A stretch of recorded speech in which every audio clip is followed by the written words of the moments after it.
లోక్సభ శ్రీ లావు కృష్ణదేవరాయలు గారిని మాట్లాడాల్సిందిగా మనకి.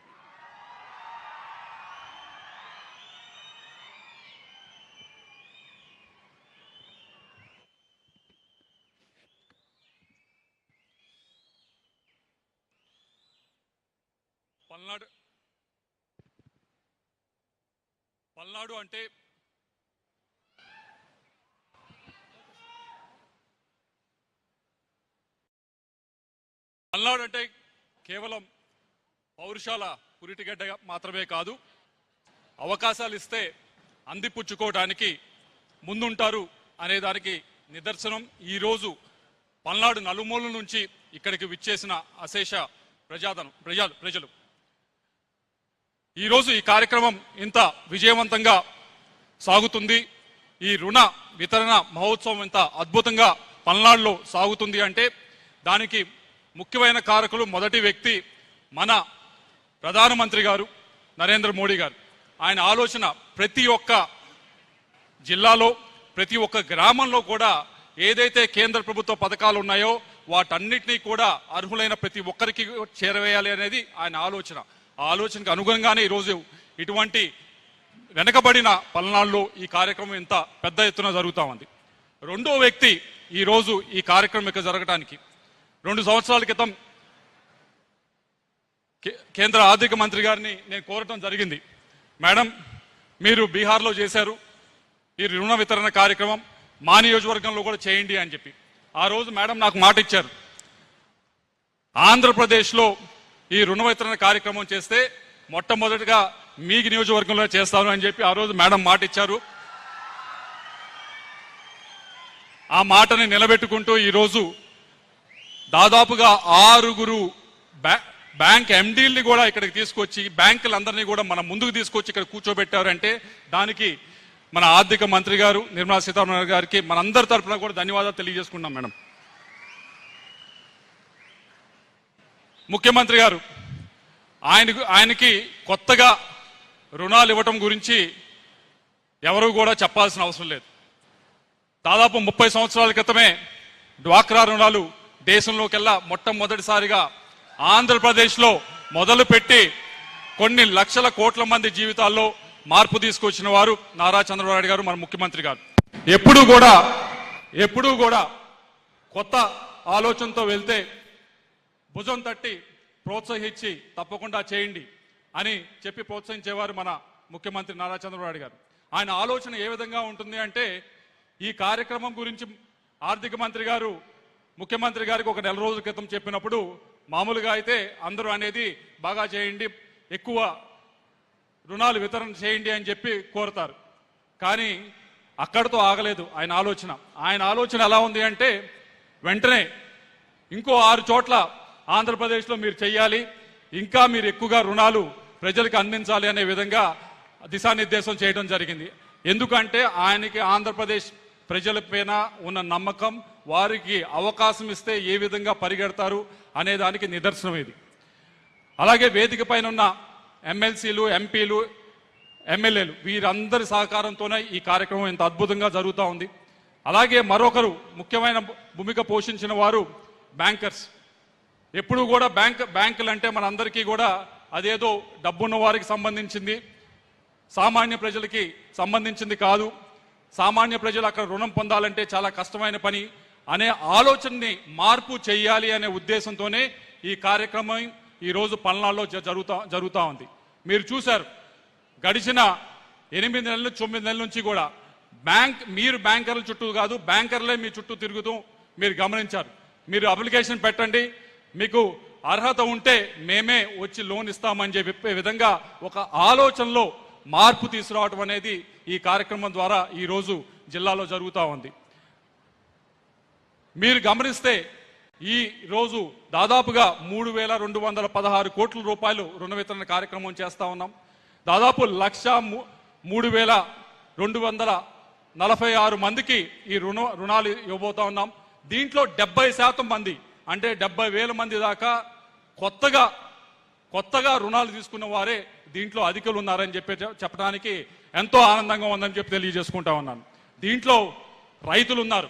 రైతులకు ఎప్పుడు రుణాలు అనేది బ్యాంకుల ద్వారా వస్తాయి. కానీ రైతులతో ఆగకుండా ఈసారి కౌలు రైతులకు కూడా కౌలు రైతు కార్డు పైన కూడా రుణాలు ఇచ్చే కార్యక్రమం చేయడం జరిగింది. అలాగే డ్వాక్రా మహిళలు ఉన్నారు. డ్వాక్రా మహిళలకు ముఖ్యమంత్రి గారు ఇప్పటికే 30 సంవత్సరాల క్రితమే రుణాలు ఇవ్వటం అనేది పావలా వడ్డీకి ఇవ్వటం అనేది మొదలుపెట్టారు. కానీ అక్కడితో ఆగకుండా డ్వాక్రా మహిళలతో ఆగకుండా క్లస్టర్స్ 16 క్లస్టర్స్ దాకా మన నియోజకవర్గంలో మన పార్లమెంట్ నియోజకవర్గంలో ఏర్పాటు చేసి వారికి కేవలం ఒక స్థాయిలో ఆగిపోకుండా వారు కూడా వ్యాపారం చేసే విధంగా పై స్థాయికి వెళ్ళాలనే ఉద్దేశం ఈ క్లస్టర్స్ ఏర్పాటు చేయడం జరుగుతుంది. దానికి కూడా ఈరోజు రుణాలు ఇస్తా ఉన్నారు.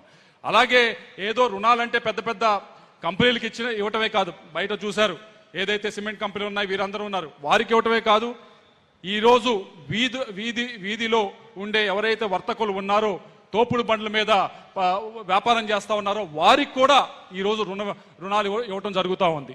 అలాగే ఈరోజు కేవలం విద్యార్థులు వచ్చారు, వారికి మాత్రమే రుణాలు ఇవ్వటం కాదు, వారితో పాటు ఎప్పుడూ ఎవరు కూడా గమనించని ఎవరు కూడా హక్కును చేర్చుకోకుండా కొద్దిగా ఇబ్బందిగా ఉండే విధంగా ప్రవర్తించే వారితో కూడా ఎవరైతే ట్రాన్స్జెండర్స్ ఉన్నారో వారిని కూడా గుర్తించి ఈ జిల్లా మొత్తం మీద వారిని కూడా మనం ముందుకు తీసుకువెళ్ళాలి, వాళ్ళకు కూడా మనం ఎంకరేజ్మెంట్ ఇవ్వాలి అనే ఉద్దేశంతో మొట్టమొదటిసారిగా ట్రాన్స్జెండర్స్ కూడా ఒక గ్రూప్గా తయారు చేసి వారికి కూడా ఈ రుణాలు ఇస్తా ఉన్నామని చెప్పి తెలియజేసుకుంటా ఉన్నాం.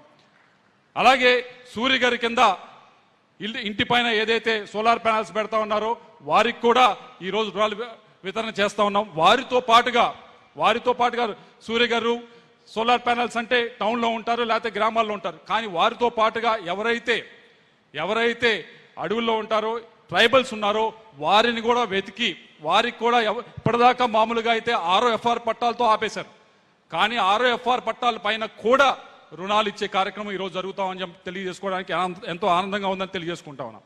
వీటన్నిటితో పాటుగా ఇన్సూరెన్స్ యాక్సిడెంటల్ ఇన్సూరెన్స్ జిల్లా మొత్తానికి కూడా బ్యాంకర్సే ముందుకు వచ్చి 99% మందికి ఈ జిల్లా మొత్తం మీద కూడా శాచురేషన్ పద్ధతిలో 99% మందికి ప్రతి ఒక్క పౌరునికి కూడా యాక్సిడెంటల్ ఇన్సూరెన్స్ 2 లక్షల రూపాయలు బ్యాంకర్సే చేశారని చెప్పి తెలియజేసుకుంటా ఉన్నాను. అలాగే మరొక ఇన్సూరెన్స్ ఏ అనారోగ్య పాలై వేరే కారణాల వల్ల మరణిస్తే వాటికి కూడా 5 లక్షల పైగా బెనిఫిషియరీస్ వెతికి వారికి కూడా ఈరోజు ఇన్సూరెన్స్ చేశాము అని చెప్పి తెలియజేసుకోవడానికి గర్వపడతా ఉన్నాము. అలాగే వీటన్నిటితో పాటుగా అంటే ఇవన్నీ చెప్తా ఉన్నాను అంటే అంతా అయిపోయిందని కాదు, ఇంకా చేయవలసి ఉంది. ఇవన్నీ కూడా ఒక అడుగు ముందుకు వేయటం, ఒక ఆలోచనలో మార్పు తీసుకురావటం. ఈ మార్పుతో రేపటి నుంచి ఇంకా ROFR పట్టాలు ఉన్నారు ముందుకు వస్తారు, ఇంకా కౌలుదారులు ముందుకు వస్తారు, ఇంకా మిగతా విద్యార్థులు ముందుకు వస్తారు, మాకు కూడా రుణాలు ఇవ్వండి అని డ్వాక్రా మహిళలు ముందుకు వస్తారు. ఆ ఆలోచనలో మార్పు తీసుకోవడానికే ఈ కార్యక్రమం జరుగుతూ ఉంది, ఇంత పెద్ద ఎత్తున జరుగుతూ ఉంది. అందుకే మిమ్మల్ని అందరినీ కూడా ఇక్కడికి వచ్చి దీనిలో పాల్గొనాలని చెప్పి కోరటం కూడా జరిగింది.